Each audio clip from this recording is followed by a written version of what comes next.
కాళేశ్వరం అవినీతిపై కేంద్ర మంత్రి బండి సంజయ్ చేసిన వ్యాఖ్యల్ని సమర్థించారు బీజేపీ నేతలు. కాళేశ్వరం ముమ్మాటికి అవినీతి ప్రాజెక్టేనని, అందులో తమ పార్టీది ఎప్పుడూ ఒకే స్టాండ్ ఉంటుందన్నారు. కాళేశ్వరాన్ని కేసీఆర్ ఫ్యామిలీ ఏటీఎంలా వాడుకుందని ప్రధాని మోదీ, అమిత్ షా, నడ్డా చెప్పారన్నారు ఎమ్మెల్యే రాజాసింగ్. వారు చెప్పిన మాటలే తమ స్టాండ్ అన్నారు. కాళేశ్వరంపై బీఆర్ఎస్ నేతలు మాట్లాడితే దయ్యాలు వేదాలు వల్లించినట్లే ఉంటుందని విమర్శించారు బీజేపీ ఎమ్మెల్యే పాల్వాయి హరీష్ బాబు. కాళేశ్వరం ప్రాజెక్ట్ పైన మా కేంద్ర మంత్రి బండి సంజయ్ గారు ప్రూఫ్ సహా మీడియా ముఖంగా తెలంగాణ ప్రజలకి తెలియాలని బండి సంజయ్ గారు మాట్లాడినారు.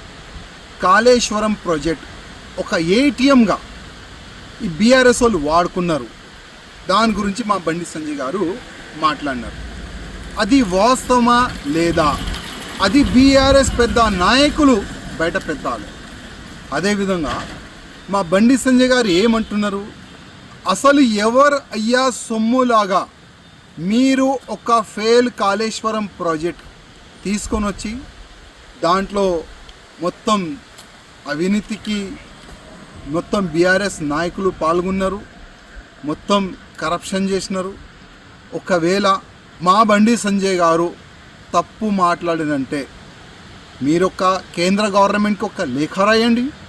కాళేశ్వరం ప్రాజెక్టులో ఒకవేళ అవినీతి జరిగితే సిబిఐ ఎంక్వైరీ చేపియండి అని బీఆర్ఎస్ నాయకులకి నేను అడుగుతున్నా. ఒక లేఖ రాయండి. మీ కేసీఆర్ గారు అంతా అమాయకుడా, సుద్దబూసా మీ కేసీఆర్ గారు? ఎన్డీఎస్ఏ సిడబ్ల్యూసి కన్నా వీళ్ళు గొప్ప వాళ్ళ.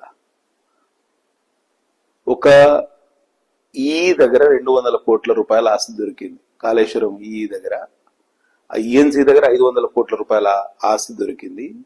ఈ దగ్గర 200 కోట్ల రూపాయల ఆస్తి దొరికితే కేసీఆర్ శుద్ధపూస అవుతాడా? కేసీఆర్ హయాంలోనే జరిగింది కదా కాళేశ్వరం. ఈఎన్సీ దగ్గర 500 కోట్ల పైచులకు అక్రమ ఆస్తులు ఏసీబీకి దొరికితే కేసీఆర్ శుద్ధపూస ఎట్లయితాడు ఈ కాళేశ్వరం నిర్మాణంలో? ఒకసారి ఆలోచన చేయాలి. మా నాయకులు కిషన్ రెడ్డి గారు, బండి సంజయ్ గారు ఇదివరకే బీజేపీ పార్టీ లైన్ ను ఎక్స్ప్రెస్ చేసిండ్రు. కాళేశ్వరాన్ని ఏటీఎంగా మార్చుకుంది కేసీఆర్ కుటుంబం.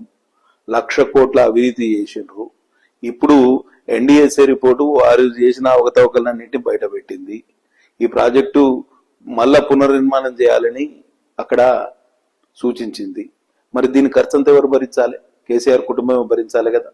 కాబట్టి ఇట్లా అవాకులు చెవాకులు పేలే బదులు వాస్తవాలు అంగీకరించండి. తెలంగాణ సమాజానికి క్షమాపణ చెప్పండి. మేము అవినీతి చేసినామని ఒప్పుకొని ముక్కు భూమికి రాస్తే, లేకపోతే చెంపలు వేసుకుంటే అప్పుడు తెలంగాణ సమాజం క్షమించే అవకాశం ఉంది. కానీ ఇట్లా అడ్డగోలు మాటలు మాట్లాడుతూ ఉంటే ఎవరు చూస్తూ ఊరుకోరు.